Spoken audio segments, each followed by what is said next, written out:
விக்கிரவாண்டியை choose பண்ணுது, அடுத்து மதுரையை சூஸ் பண்ணுது, அப்புறம் இப்போ திருச்சியை சூஸ் பண்ணுது. இந்த முடிவுகள் பற்றி உங்களுடைய ஐடியா என்ன? எப்படி அதை நீங்கள் எப்படி பார்க்குறீங்க? சவுத் சைடில் மக்களுடைய வரவேற்பு நிறைய இருக்கும், இளைஞர்களுடைய வரவேற்பு நிறைய இருக்குங்கிறதுனால அவர் அதை சூஸ் பண்ணியிருப்பாருன்னு நான் நினைக்கிறேன். கரெக்ட். ஏன்னா இப்போ ஒரு சைடு பார்த்தீங்கன்னா இது இப்படி பார்க்கலாம். ஒரு சைடு விக்கிரவாண்டியை முதல்ல எடுக்கிறாரு. ஏன் விக்கிரவாண்டி எடுக்கிறாருன்ற ஒரு அதில் விக்கிரவாண்டி வி சாலை இருக்குது. இந்த விஜய் அந்த இதெல்லாம் வச்சு சொன்னாங்க சில பேர். அதெல்லாம் ஒரு பக்கம் இருக்கட்டும். இன்னொரு பக்கம் என்னன்னா இந்த சைடு விஜய்க்கு எப்பவுமே மாஸ் ஜாஸ்தி.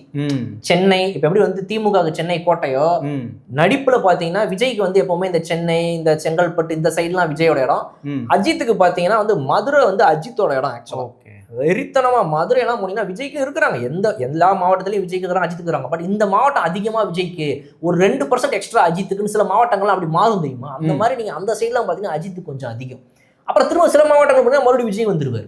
அப்போ இன்னொன்று என்னன்னா, மதுரை போன்ற ஒரு சவுத் சைடில் விஜய்க்கு என்ன கூட்டம் இருக்குதுங்கிறத விஜயை செக் பண்ணணும்னு நினைக்கிறார். இன்னொன்று மக்களுக்கும் காட்டணும்னு நினைக்கிறார், அரசியல் கட்சிகளுக்கும் காட்டணும்னு நினைக்கிறார்.